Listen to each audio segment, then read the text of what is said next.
Everyone says you can't just vanish in a small town, but I saw it go down, and no one's gonna buy it. Not even the cops. It was to 17 a.m. when Sarah Mitchell's neighbors heard that faint, strangled scream. Not loud, just enough to make your blood run cold if you happened to be awake. Most people in Fairview were asleep.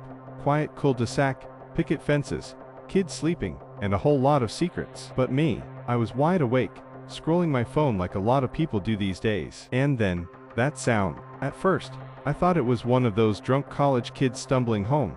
No, but something about it didn't sit right. It wasn't sloppy or accidental.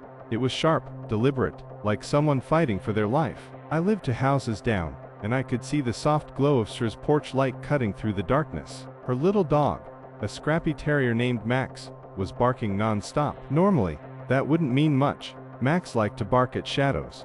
But tonight, it felt wrong. I grabbed my hoodie, slipped on my sneakers, and walked over. The closer I got, the louder my heartbeat became. The air was chilly, crisp, and smelled faintly of wet asphalt, and the faint aroma of someone's late-night cigarette. The porch light flickered like it was struggling, and my gut told me something was seriously off. When I reached the front door, my stomach sank. The door was locked, but not just locked. It was like someone had made sure nobody could get in or out. Deadbolt clicked. The knob didn't budge. Windows all shut tight. Curtains drawn. Silence. I banged on the door. Sarah, hey, you in there? My voice felt tiny in the night. No answer. Only Max scratching and whining behind the glass, pawing at the door as if trying to tell me something. I pulled out my phone and called 911. I think someone's in trouble or worse. The door's locked. She's inside, I said, my voice shaking more than I wanted. The operator asked me to stay calm, but how the hell could I? The truth is, small towns like Fairview don't usually see this kinda shit. People didn't vanish here. People didn't disappear behind locked doors. And if they did, nobody ever found them. While I waited for the cops, I peered through the windows. Nothing. Not a single movement. Just shadows stretching across the living room walls. But then, I saw it. A flash of light. Maybe a reflection. Maybe not. Something moved in the kitchen. Quick.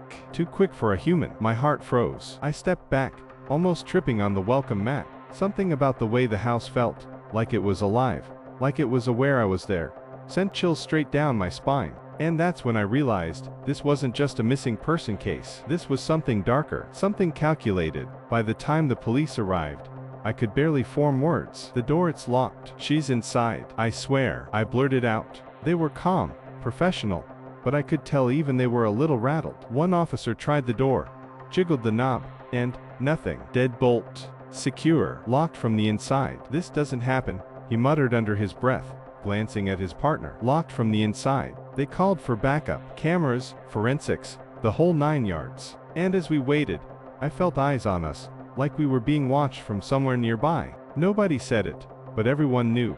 The story wasn't just about Sarah anymore. It was about the house. And something told me, deep down, that whatever had taken her wasn't human.